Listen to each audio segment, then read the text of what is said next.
avons, chers téléspectateurs, en cette année 2019, commémoré la réunion de la conférence de la paix en janvier 1919, et puis la signature, bien sûr, du traité de Versailles au mois de juin qui a suivi.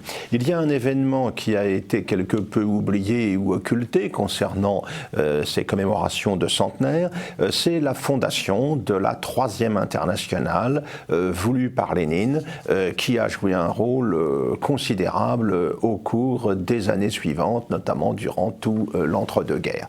Et c'est sur cette Troisième Internationale, que l'on appelait plus couramment le Comintern, que je voudrais revenir aujourd'hui. Alors, pour ce qui est de sa fondation, il faut rappeler quel est le contexte général. C'est celui, bien sûr, de la Première Guerre mondiale. La Deuxième Internationale, qui avait été fondée en 1889 et 1891, qui avait fait suite à la première, qui avait duré, l'Association internationale des travailleurs, qui avait duré de 1864 à 1876, et qui avait sombré du fait de l'antagonisme entre Marx et Bakounine. La Deuxième Internationale, elle, avait réussi à réunir les grands partis socialistes européens, aussi bien les socialistes français que les sociaux-démocrates allemands ou les travaillistes britanniques. Et l'un des grands thèmes qui était mis en avant par cette Deuxième Internationale, c'était d'empêcher par tous les moyens l'explosion d'une guerre entre les puissances européennes. On se souvient des fameuses paroles de l'Internationale: s'ils s'obstinent, ces cannibales, à faire de nous des héros, qu'ils sachent que nos premières balles seront pour nos propres généraux. Le pacifisme était donc congénital dans ce mouvement international. Et puis, en 1914, ce fut la grosse déception. Partout, l'Union sacrée va l'emporter. Les sociaux-démocrates allemands, les socialistes français vont voter les crédits de guerre, vont accepter l'idée du côté des Français, par exemple, que c'est la der des der. Une fois qu'on aura vaincu ces méchants Allemands, eh bien la paix universelle et éternelle pourra être établie. C'est le sens des paroles de Léon Jouot sur la tombe de Jaurès, qui vient d'être assassiné le 31 juillet 1914. Et donc, là où on attendait à une grève générale, à une paralysie des pays concernés, eh bien, pas du tout. Tout le monde va faire son devoir, tout le monde va se rallier à l'Union sacrée, les socialistes qui avaient juré leur grand Dieu de ne jamais participer à un gouvernement bourgeois, vont accepter de participer, par exemple en France, au gouvernement d'union sacrée constitué par René Viviani à ce moment.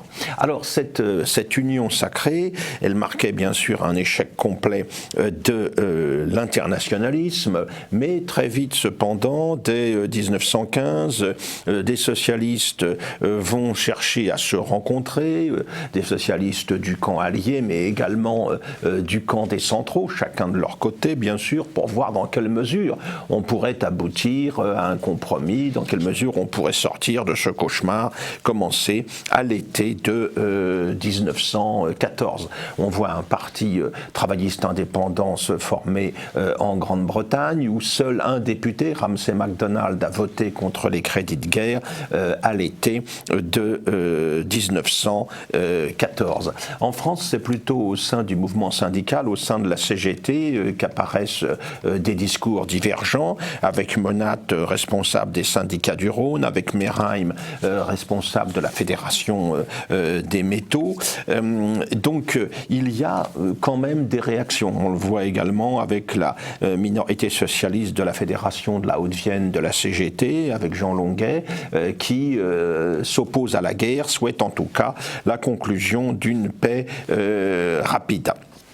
Alors, en Allemagne, des socialistes indépendants, Karl Liebknecht et Rosa Luxemburg notamment, se prononcent également contre la guerre. Ils sont tout à fait minoritaires, mais le courant existe. En attendant, le Bureau socialiste international, qui était censé représenter ce qu'était la Deuxième Internationale, restait complètement sourd et en même temps complètement muet par rapport au contexte de la guerre. Des socialistes italiens restaient aussi aussi opposés à la guerre. Ils y seront opposés une fois l'Italie entrée en guerre en 1915. Il y a également des socialistes russes qui sont opposés. Et tout cela aboutit à la réunion en septembre 1915 en Suisse d'une conférence internationale à Zimmerwald. Alors, quelques dizaines de participants, 38 socialistes représentant 11 pays, parmi lesquels tout de même Lénine, Trotsky et Martov. Et on discute là, entre ces socialistes attachés à la paix, de la meilleure manière d'en finir avec le conflit. Déjà, Lénine et ses amis avancent l'idée que seule la révolution sociale pourra permettre d'en finir avec la guerre et qu'il ne convient pas d'attendre la victoire d'une alliance contre une autre, d'un bloc contre une autre. Mais la majorité qui se dégage dans cette réunion de Zimmerwald, tout de même, exprime l'idée qu'il faut réaliser d'abord une médiation pour la paix, alors qu'au contraire, la gauche zimmerwaldienne, représentée notamment par Lénine, considère que le prolétariat doit profiter de l'occasion qui se présente et de faire d'abord la révolution. Il s'agit pour Lénine et ses amis de transformer en quelque sorte la lutte de classe telle qu'on l'avait connue jusque-là, à l'intérieur de chaque pays, en une lutte internationale du prolétariat international contre toutes les bourgeoisies, au-delà de l'antagonisme des différents blocs en présence. Donc, transformer la guerre impérialiste en guerre civile du prolétariat contre la bourgeoisie, c'est le programme de Lénine. Une commission socialiste internationale est mise en place sous la direction d'Angelika Balabanova, qui était une réfugiée russe en Suisse. Évidemment, on dénonce ceux qu'on considère comme les sociopatriotes, ceux qui se sont ralliés à l'Union sacrée. On dénonce la Deuxième Internationale pour son impuissance et pour sa passivité. Et ces différents points sont confirmés en avril 1916 lors d'une autre conférence réunie à Quintal en Suisse.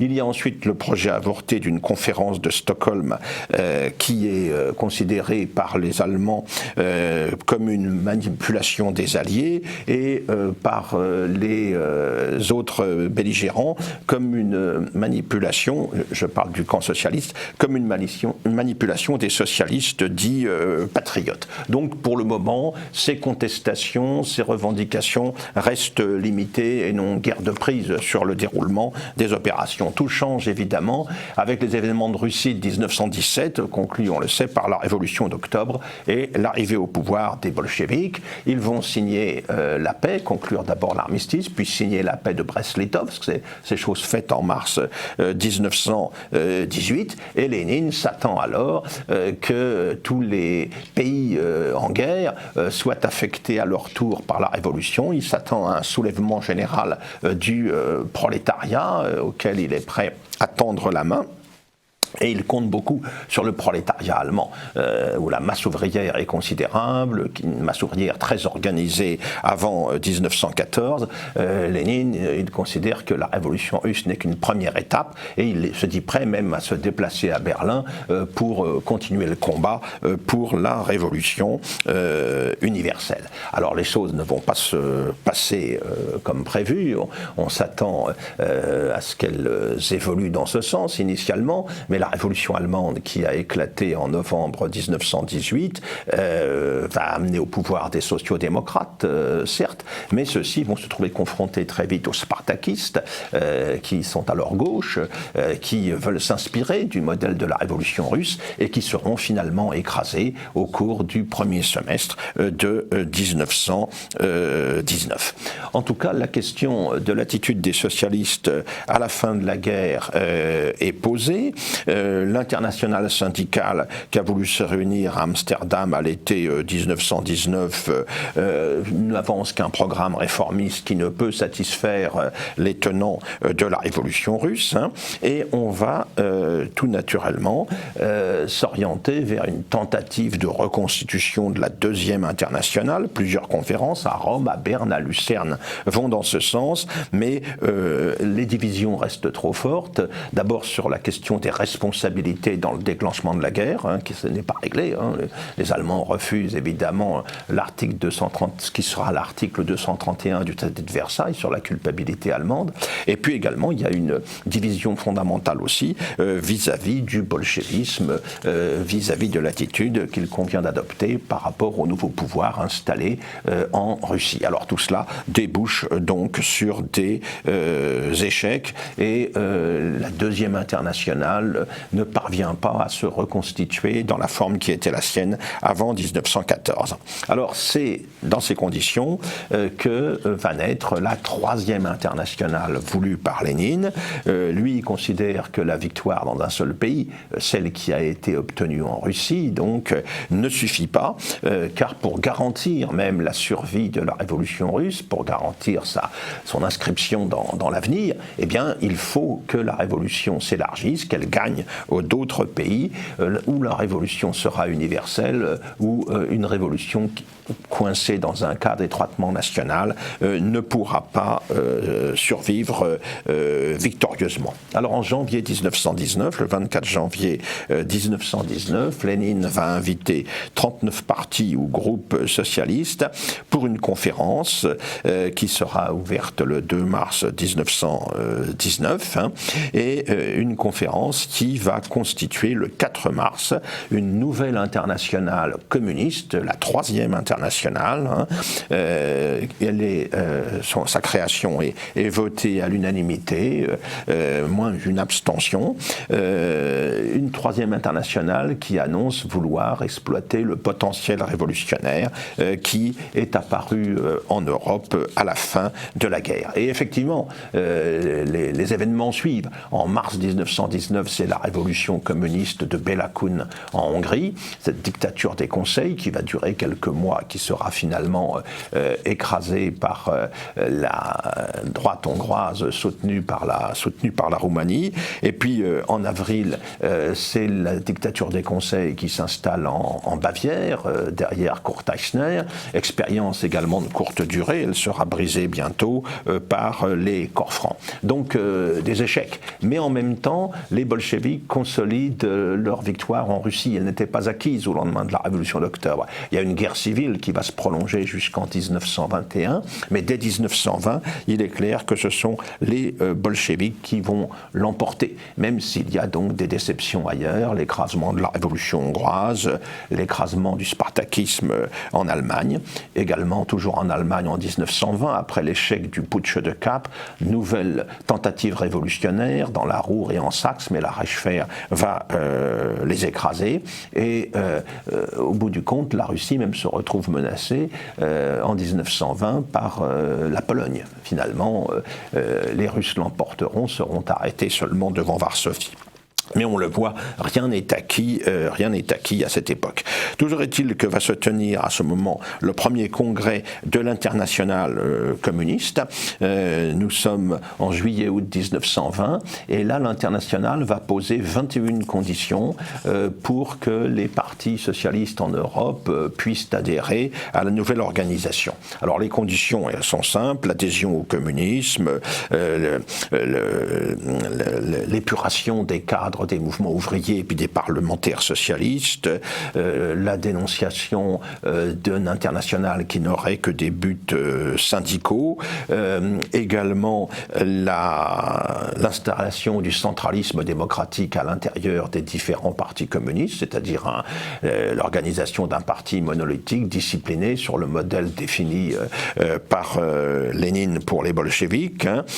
Cette internationale communiste, elle veut être un parti révolutionnaire guerre mondiale unique, avec l'obligation pour ses membres d'appliquer les décisions qu'elle aura prises sous peine d'exclusion des opposants. Et cette troisième internationale, elle est prête à appeler à la grève générale, à l'insurrection armée même, contre les pouvoirs bourgeois, sans parler de la demande qu'elle formule de soutenir les luttes d'émancipation dans les colonies des grandes puissances européennes.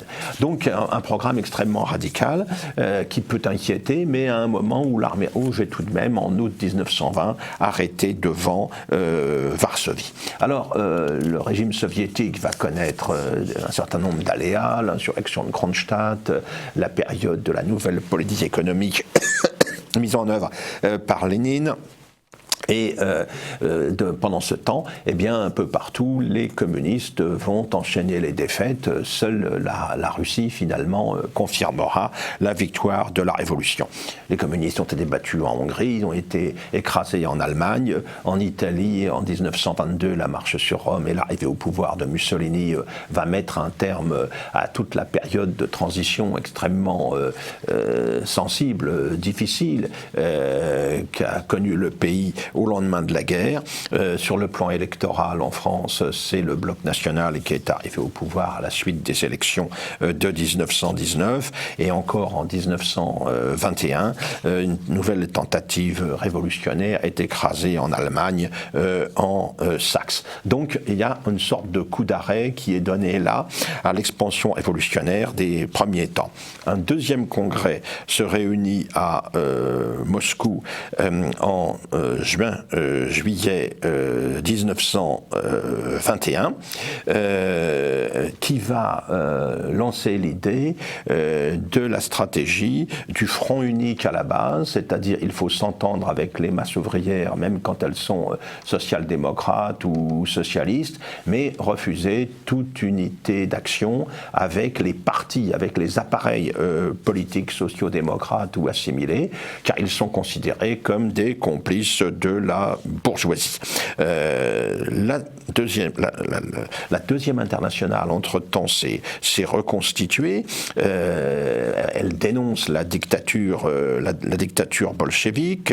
Elle dénonce la théorie de l'inéluctabilité des guerres impérialistes que l'on veut mettre en place à Moscou. Et surtout, la deuxième internationale reconstituée attend une évolution démocratique du régime bolchevique qui ne sera évidemment pas pour tout de suite. En effet, le régime bolchevique continue à se durcir dans un contexte qui voit de nouveau en 1923 une tentative révolutionnaire dans la Ruhr écrasée en Allemagne. C'est également vrai à Hambourg et en Saxe après l'occupation de la Ruhr par les Français.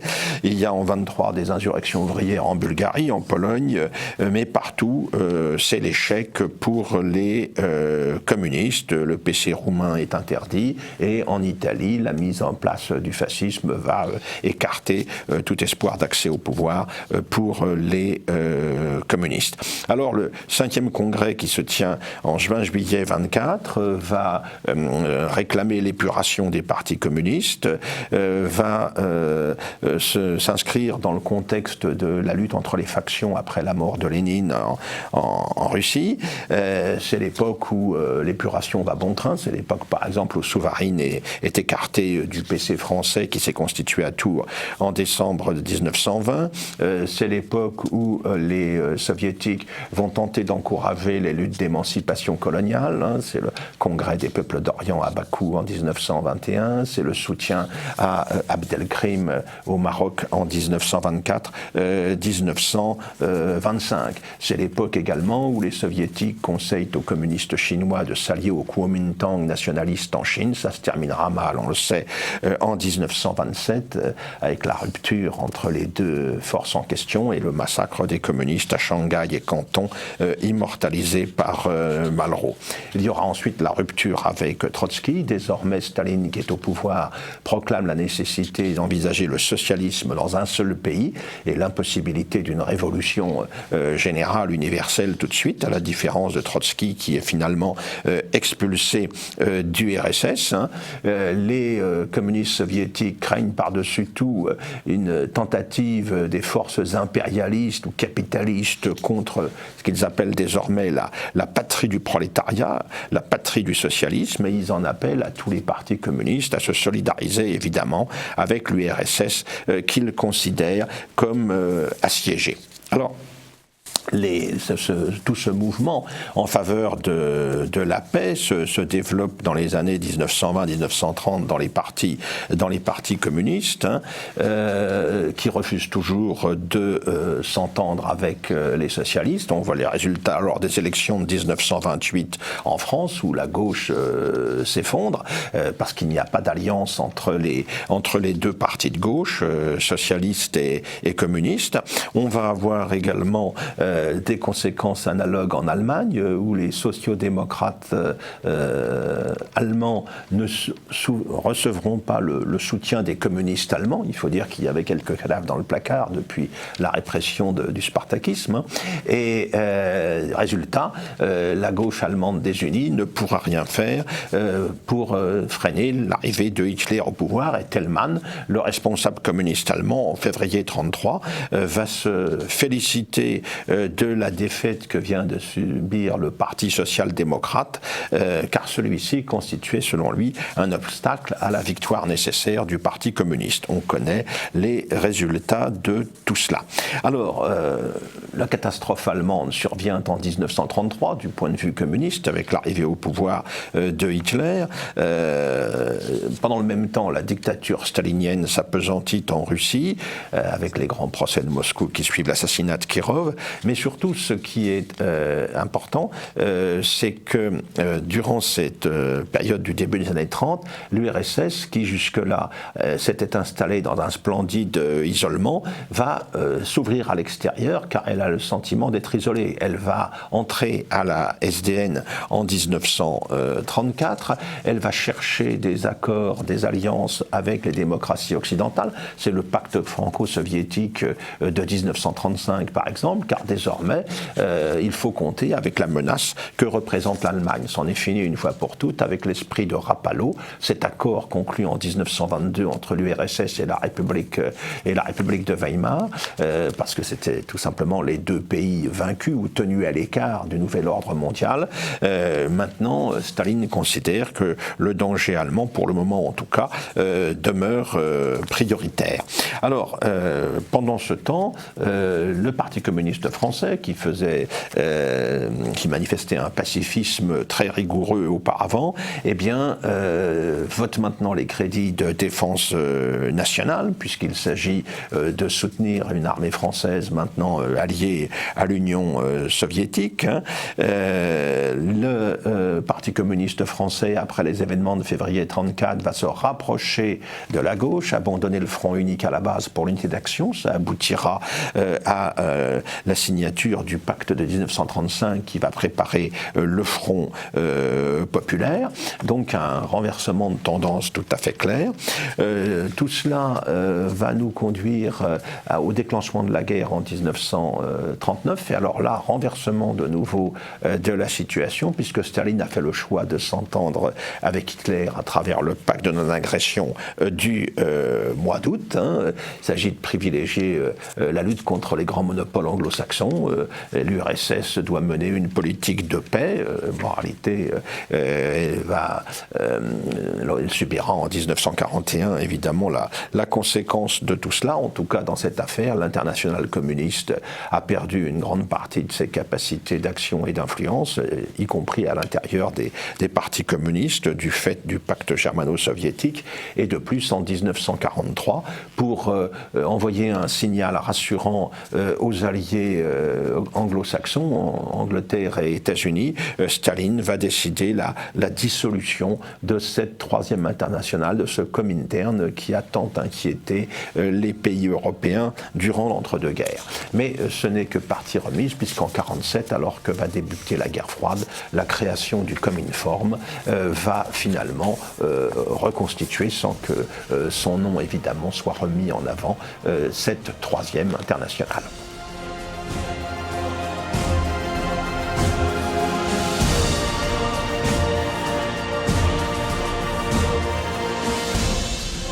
Alors pour cette deuxième partie, Philippe Conrad va vous présenter le prochain colloque de l'Association pour l'Histoire, Al-Andalus, du mythe à l'histoire. Philippe, vous organisez un colloque le 6 octobre prochain, consacré à l'histoire d'Al-Andalus. Pourquoi aborder ce sujet maintenant ? Alors d'abord quelques informations pratiques concernant le colloque. Donc vous l'avez dit, le 6 octobre de 14 à 18 h à la salle de l'ASIEM, 6 rue Albert de Lapparent, dans le 7e arrondissement. C'est un colloque qui nous a paru nécessaire de mettre en œuvre étant donné les idées pour le moins contestables qui circulent quant à la réalité de ce que fut l'Espagne musulmane au cours du Moyen-Âge. On a constaté ces derniers temps qu'il était, on voyait répéter régulièrement le fait que Al-Andalus avait été un modèle de société, un modèle de civilisation, un paradis multiculturel, pour reprendre l'expression consacrée, et il se trouve que la réalité était tout de même assez différente et que cette exaltation du passé musulman de l'Espagne n'était pas véritablement innocente et s'inscrit dans une offensive d'envergure qui vise à vanter les mérites justement du multiculturalisme. On avait déjà eu droit à quelque chose d'analogue à l'époque de la guerre de Bosnie, où on nous avait chanté les vertus du Sarajevo multiculturel de l'époque de l'occupation ottomane. Quand on sait ce que fut réellement l'occupation ottomane dans les Balkans, évidemment cela fait quelque peu sourire. Bien, nous avons voulu, pour ce qui concerne l'Espagne, apporter un regard lucide et critique sur ce passé-là, et nous avons donc, pour cette raison, invité les meilleurs spécialistes de la question, puisque lors de ce colloque interviendront Séraphine Van Roel, professeur d'histoire médiévale à l'Université libre de Madrid, ancien directeur de l'Institut espagnol du Caire, qui est un arabisant de très haut vol, qui a publié récemment en France le mythe d'Al-Andalus, aux éditions de l'Artilleur. Avec lui, nous aurons également Dario Fernandez Morera, qui est professeur à l'Université du Minnesota aux États-Unis, lui aussi un hispaniste reconnu de très haut vol, qui a publié, lui, aux éditions Jean-Cyril Godefroy, Musulmans, Juifs et Chrétiens en Al-Andalus, deuxième ouvrage traduit en français récemment donc, sur cette question. Et enfin, Rafael Sanchez Saúz, professeur à l'Université de Cadix, qui est l'auteur au passage d'une thèse absolument remarquable consacrée à la genèse de la noblesse sévillane au XIVe, XVe siècle, et qui nous a donné récemment, lui, aux éditions Pierre-Guillaume de Roux, Les chrétiens d'Al-Andalus. Donc vraiment les meilleurs spécialistes espagnols de la question. Nous aurons également avec eux Marie-Thérèse et Dominique Urvois, qui sont parmi les meilleurs spécialistes français alors de l'islam. Dominique Urvois est le spécialiste en France d'Averroès. Marie-Thérèse Urvois a publié de nombreux ouvrages concernant l'islam, la société musulmane. Elle interviendra plus particulièrement d'ailleurs lors de ce colloque sur les conditions juridiques de la dhimitude, du statut de protégé entre guillemets qui était fait aux tenants de la religion du livre par les conquérants musulmans. Mais nous aurons aussi lors de ce colloque Arnaud Imatz à qui je rends un hommage appuyé parce qu'il aura joué depuis longtemps un rôle essentiel de passeur de l'histoire espagnole de ce côté-ci des Pyrénées.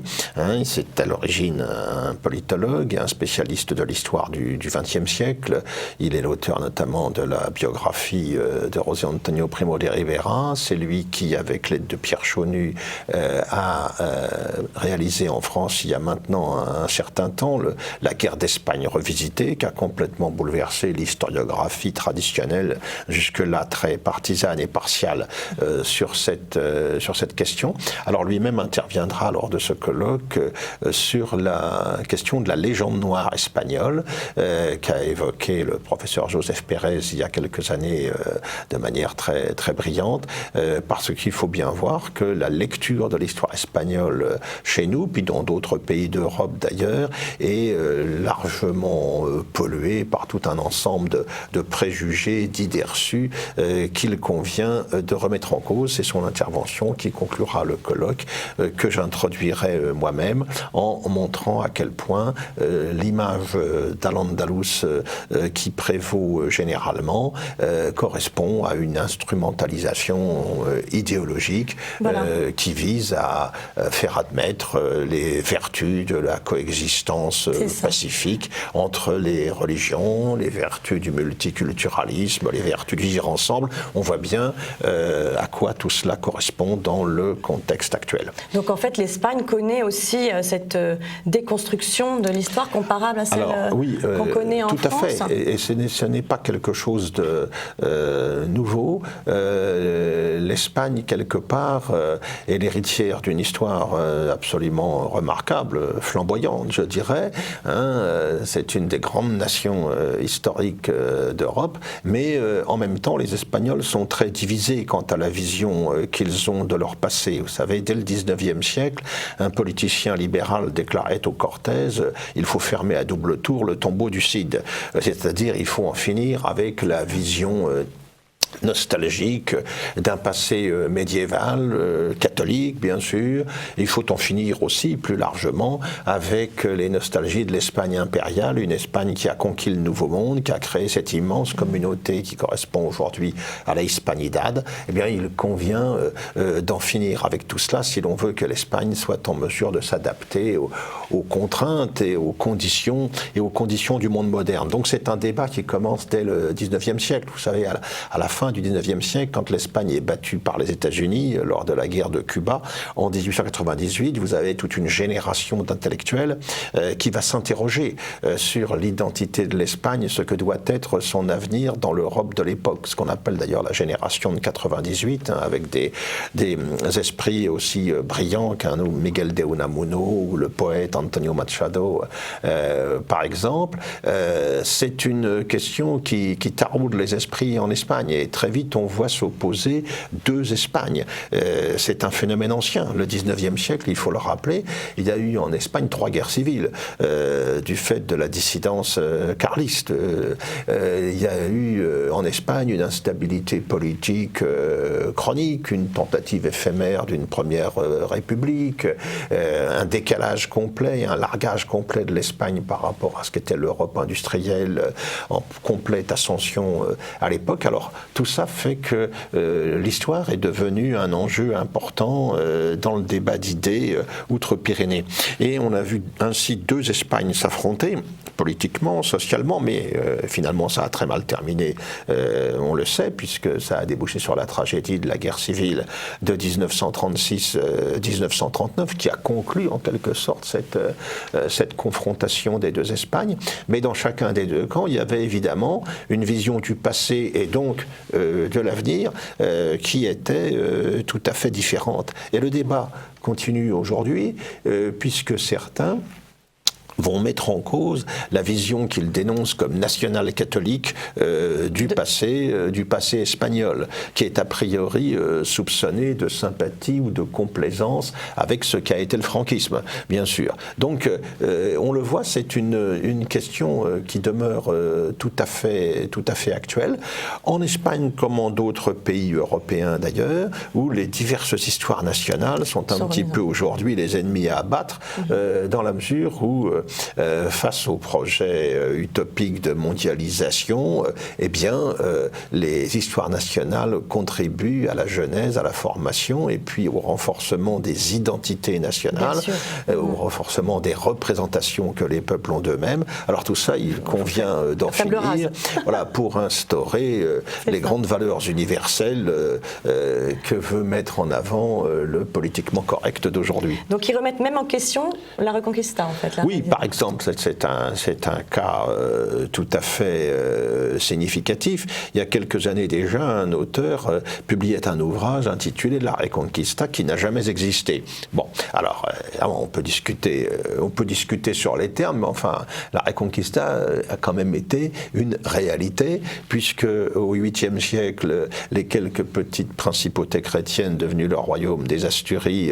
du nord-ouest du pays ne représentent plus qu'une part infime de la superficie ibérique. Et puis au 15e siècle, eh bien, on voit l'expulsion des Maures de Grenade, la fin de l'émirat nasride de Grenade, ce qui veut bien dire que quelque part la carte du pays a changé, sa carte géopolitique a changé. Donc bien sûr la Reconquista a existé. Ceux qui prétendent le contraire font valoir que en réalité l'affrontement chrétien-musulman n'a pas été quelque chose de constant, n'a pas été quelque chose de décisif, que des alliances pouvaient se nouer entre principautés chrétiennes et roitelets musulmans dans certains cas et pour une période donnée, ce qui est vrai. Hein, on a vu pendant une période de la Reconquista les royaumes chrétiens jouer par exemple sur des musulmans qui appréciaient pas du tout d'avoir vu leur pays envahi par les Almoravides ou les Almohades venus du Maroc par exemple. Tout cela est vrai, mais tout cela ne signifie pas évidemment que la reconquête n'a pas existé. Dans toute l'histoire espagnole médiévale même, le souvenir de l'unité de l'Hispania, l'Hispania visigothique, est demeuré. Et l'idée d'une restauration totius Hispaniae, d'une restauration de l'ensemble de l'Espagne, était présente. Même si le mot reconquista proprement dit n'apparaît qu'au XVIe, XVIIe siècle, et même si c'est au XIXe siècle, quand se structure l'histoire nationale, comme dans tous les autres pays européens, que la Reconquista apparaît comme le fil conducteur, en quelque sorte, de l'histoire médiévale espagnole. Mais on voit bien l'intention qui se cache derrière cette contestation de l'existence de la Reconquista. Hein. Il s'agit d'abolir ce qu'a été l'antagonisme entre ces deux mondes étrangers, qui était le monde de l'islam, d'origine orientale ou maghrébine, et puis le monde de l'Espagne chrétienne, catholique, qui s'y trouve confronté pendant plusieurs siècles du Moyen-Âge. Et je crois que sur ce sujet, nos grands historiens de l'Espagne, Bartolomé Benassar, malheureusement disparu il y a peu, ou Joseph Pérez, par exemple, je crois, ont tranché la question dans leurs monumentales histoires de l'Espagne, qui sont les ouvrages de référence en France.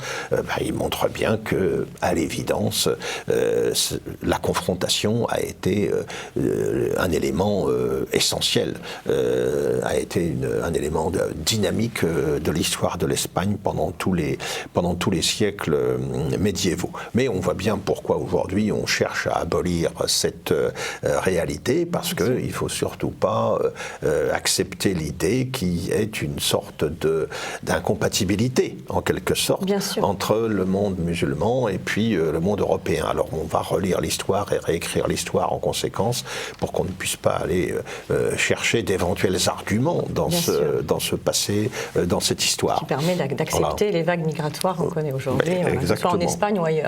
Exactement. Alors qu'on sait finalement la réalité d'Al-Andalus, quelle est-elle? Est-ce que c'était vraiment... Bon, c'était pas du tout le paradis multiculturel, c'était pas du tout un cadre de tolérance. Bien sûr, les choses sont quand même bien connues. Quand les musulmans ont réalisé leur première conquête, et elles ont été aussi vastes que fulgurantes au départ, ils ont établi un système qui faisait que les vaincus, s'ils étaient païens, pouvaient être soumis à l'esclavage ou pouvaient être tués même. En revanche, les peuples du livre, c'est-à-dire les juifs et les chrétiens, pouvaient bénéficier d'un statut particulier, celui de dhimmi, de protégé, et un pacte était établi selon lequel ils avaient un certain nombre d'obligations fiscales notamment. Ils avaient à compter avec un certain nombre nombre d'interdictions sur le plan de la pratique de leur religion.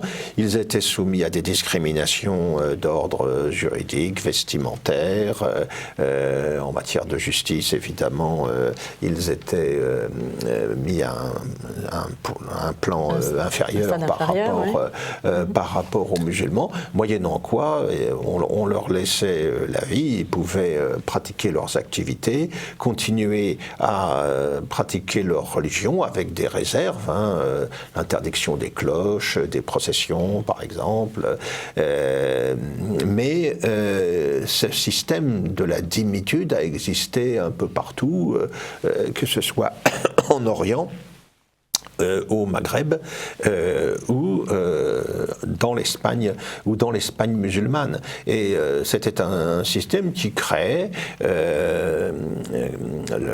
l'auteur du mythe d'Al-Andalus, Séraphin Fandroul l'explique très bien, il fait une analogie, une comparaison, est un système qui à beaucoup d'égards pourrait rappeler l'apartheid qui fut pratiqué sur des bases raciales en Afrique du Sud, avec des populations qui disposaient d'un certain nombre de droits et de garanties, mais qui ne bénéficiaient pas notamment des mêmes droits politiques que l'élément blanc dominant. Là, c'est un petit peu quelque chose de comparable. Alors, pendant longtemps, les chrétiens, notamment, qui furent soumis à cette domination en Espagne, ceux que l'on appelait les mozarabes, qui étaient comme les al-mustarib, qui étaient comme les arabes, c'est-à-dire qu'ils s'habillaient comme les arabes, mais ils continuaient à pratiquer leur culte. Ce sont à des moments divers et selon les époques plus ou moins accommodés de cette situation, mais il faut bien avoir en tête que cela n'a pas exclu des mouvements de révolte, des mouvements de résistance, je dirais, spirituelle. L'épisode des martyrs de Cordoue, par exemple, au IXe siècle, ces chrétiens choisissent le martyr pour protester contre la situation qui leur est faite. D'autres vont se soulever à diverses reprises contre les maîtres musulmans. D'autres vont voter avec leurs pieds, si l'on peut dire, puisqu'ils vont quitter l'islam d'Al-Andalus pour partir vers les régions du nord de la péninsule qui sont restées sous l'autorité de souverains chrétiens et des royaumes qui vont se développer au fil du Moyen-Âge. Et ces réfugiés mozarabes, en quelque sorte, qui arrivent dans ces royaumes du nord, comme la Navarre, comme le royaume des Asturies notamment, eh bien, ils vont faire partie de ceux qui vont porter, en quelque sorte, l'idée de la Reconquista, même si le terme, encore une fois, n'est pas le terme utilisé à l'époque, bien sûr. Mais vous savez, c'est un phénomène qui a existé, même si à l'époque, encore une fois, la conscience qu'on en avait pouvait être plus ou moins floue, même si cela n'impliquait pas du tout un projet à long terme précis.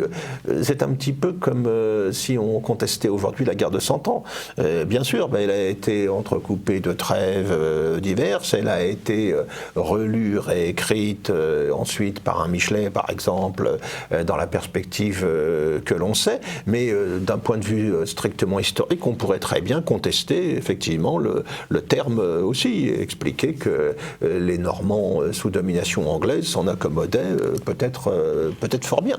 C'est un petit peu quelque chose, un élément de comparaison qu'on pourrait apporter. En tout cas, les mozarabes, ensuite, ceux qui sont restés dans Al-Andalus, ils n'ont pas resté très longtemps, parce que quand la reconquête a progressé, notamment à l'époque du roi d'Aragon, Alphonse le Batailleur, il est venu même assiéger Grenade au XIIe siècle, eh bien, les mozarabes locaux se sont ralliés à ceux qu'ils considéraient comme d'éventuels libérateurs. Moralité, les autorités musulmanes dans les régions concernées Ensuite, pour des raisons de sécurité, ont déporté massivement tout ce monde-là en Afrique du Nord, où ces communautés mozarabes se sont progressivement étiolées et ont progressivement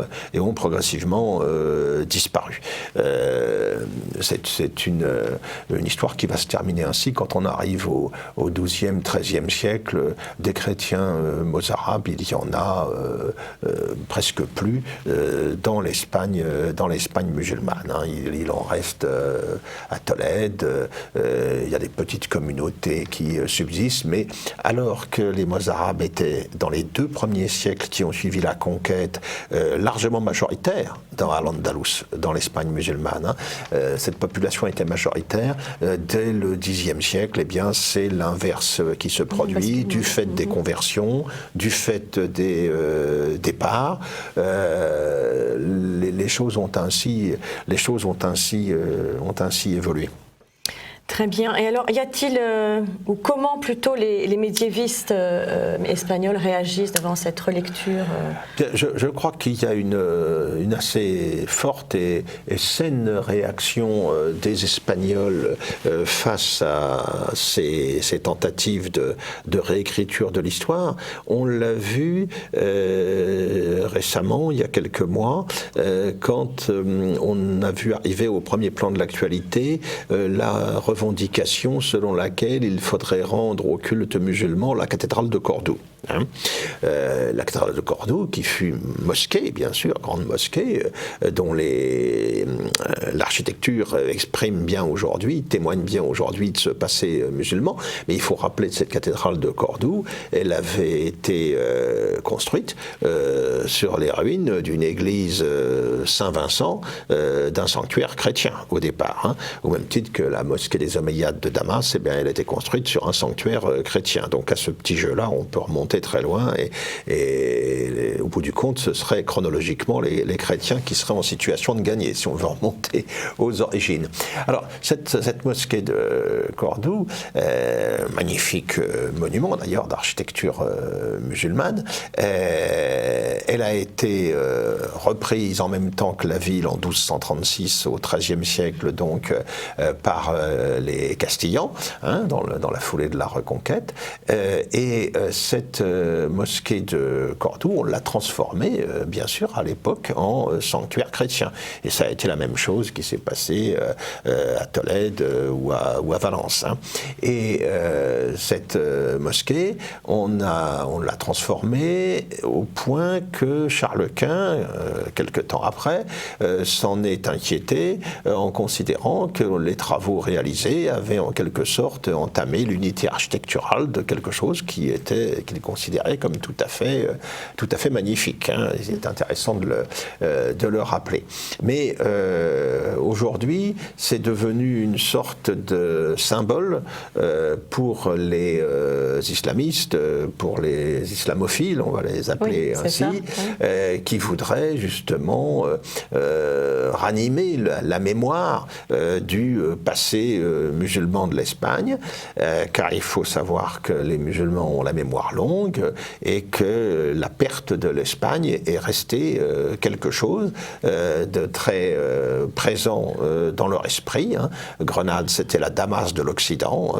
Sa perte en 1492 a profondément traumatisé le monde musulman. Eux aussi, ils ont eu leur perte de l'Espagne. On a parlé de perte de l'Espagne au moment de la conquête, et puis au moment où s'est cristallisé dans le royaume des Asturies la volonté de résistance, hein, perte de l'Espagne chrétienne, de l'Hispania visigothique, mais pour les musulmans, il y a eu aussi la perception d'une perte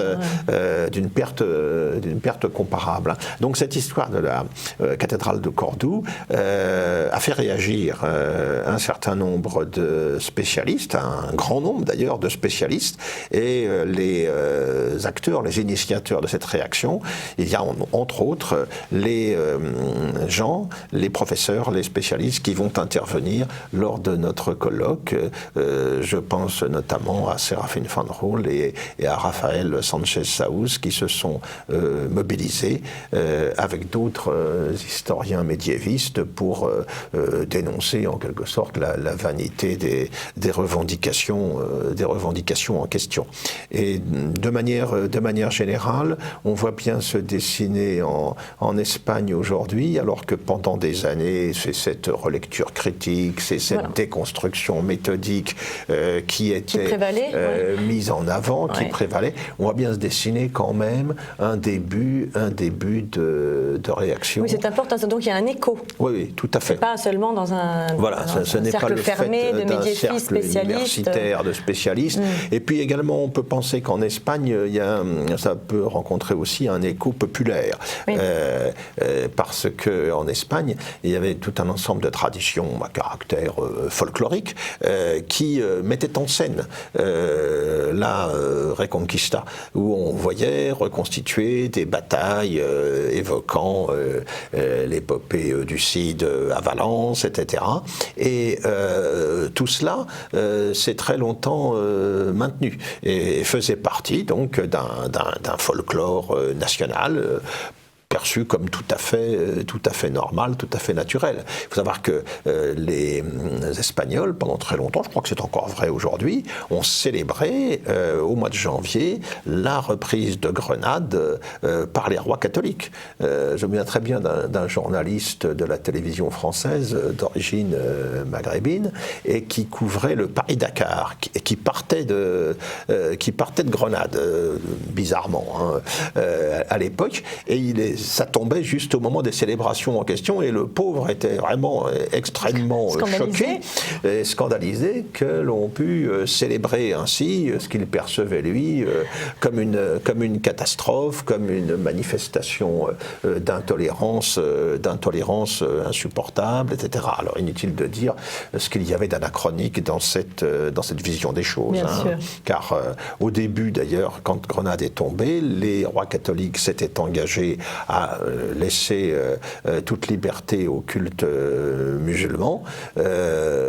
Ensuite, les choses ont changé au nom, si vous voulez, tout naturellement de l'unité religieuse du royaume, parce que l'unité religieuse, c'est quelque chose d'essentiel à l'époque, puisque c'est la question du salut qui est en cause. On ne peut pas se permettre d'avoir plusieurs religions qui tiennent des discours différents, parce qu'il y en a forcément une qui a raison et d'autres qui ont tort. C'est ce qui va expliquer cette volonté d'unité manifestée par los Reyes Católicos vis-à-vis des morisques, des musulmans restés sur place, et vis-à-vis des juifs également, qui vont avoir le choix entre la conversion ou l'expulsion, ou le départ à ce moment-là. Bien sûr. Alors, cette historiquement correcte qui sévit en Espagne, on le sait, sévit aussi en France. Ah oui, je crois que dans tous les pays européens d'ailleurs, il y a un certain nombre de questions qui reviennent régulièrement sur le devant de la scène. Pour l'Espagne, on a évoqué la Reconquista et la question de la vision que les Espagnols peuvent avoir d'Al-Andalus, mais il faudrait évidemment citer aussi la conquête du Nouveau Monde, la colonisation donc des Amériques, la fin des civilisations précolombiennes présentées comme une catastrophe, alors que les civilisations en question, du fait de leur intérêt pour les sacrifices humains, justifieraient aujourd'hui un devoir d'ingérence et une intervention morale des puissances. Cette Espagne, on l'accuse aussi de tous les maux à cause de l'Inquisition, présentée d'une manière totalement déconnectée de la réalité historique. De ce point de vue, il faut rendre hommage à Bartolomé Benassar, qui en son temps, dans un ouvrage majeur sur l'Inquisition espagnole, a remis les choses au point, après toutes les dérives, les mensonges qui avaient été véhiculés par l'historiographie anglo-saxonne dans le cadre de la légende noire, ou véhiculés aussi par l'anticléricalisme de choc qui s'était développé, en Espagne d'ailleurs qu'en France, qu'en France ou ailleurs. Donc il y a des enjeux de mémoire donc, qui sont tout à fait essentiels, pour ne rien dire bien sûr de la guerre civile, pour laquelle les socialistes, quand ils arrivent au pouvoir, s'empressent de voter des lois mémorielles. C'est la question de l'exhumation des restes du général Franco, c'est la question des places publiques ou des avenues qu'il faut débaptiser, etc. Donc l'histoire est un enjeu de mémoire et un enjeu de pouvoir, quelque part, un enjeu politique. Et c'est vrai également chez nous. Il est significatif qu'on essaie de nous expliquer aujourd'hui que la bataille de Poitiers n'a jamais existé. Par exemple, parce qu'évidemment, ça fait tache dans le tableau de la France multiculturelle que l'on veut promouvoir comme modèle. Mais que dire chez nous, évidemment, de la colonisation, hein, on a vu comment la mobilisation qu'a suscité la simple volonté de vouloir inscrire dans la loi qu'il serait peut-être bon d'enseigner aussi ce que la colonisation pouvait avoir de positif. Hein, une abomination avec laquelle il fallait rompre immédiatement. Je ne parle pas évidemment des heures sombres de notre histoire, dont la lecture demeure toujours aujourd'hui dominée par les préjugés que l'on sait, par les dénis de réalité que l'on sait, même si les choses quand même bougent, même si les choses avancent. Et puis, de manière plus générale, en dehors de ces aspects plus particuliers, c'est toute l'histoire de la France telle qu'elle a été conçue au XIXe siècle. Alors, c'est une histoire qui a fait des choix, bien sûr. C'est une histoire qui a privilégié ce qui préparait la France à venir. On peut accuser le brevet d'Ernest Lavis, par exemple, de téléologie, hein, mais on trouve ça aussi chez Bainville dans son histoire de France. Mais toute cette histoire de France, eh bien, il est admis, ou on cherche à faire admettre aujourd'hui, que c'est une pure construction idéologique, que ça ne correspond pas du tout à la réalité, qu'il faut éclater tout ça et rendre à la France et aux Français leur dimension mondiale. On connaît le succès de l'ouvrage de Patrick Boucheron sur l'histoire mondiale de la France. Donc nous avons aussi, nous, en France, des démarches de déconstruction analogues face auxquelles il convient de réagir, de résister. Je crois que c'est en cours sur beaucoup de terrains. En tout cas, nous nous efforcerons le 6 octobre d'intervenir sur cette question, mais à propos de l'Espagne. Donc, je le rappelle à nos téléspectateurs, oui. Le dimanche 6 octobre, de 14h à 18h, à la salle de l'Acième, 6 rue Albert de la Parent, dans le 7e arrondissement. Métro, oui. Voilà. Très bien. À l'Andalouse, du mythe à l'histoire. Ben, merci beaucoup, Philippe.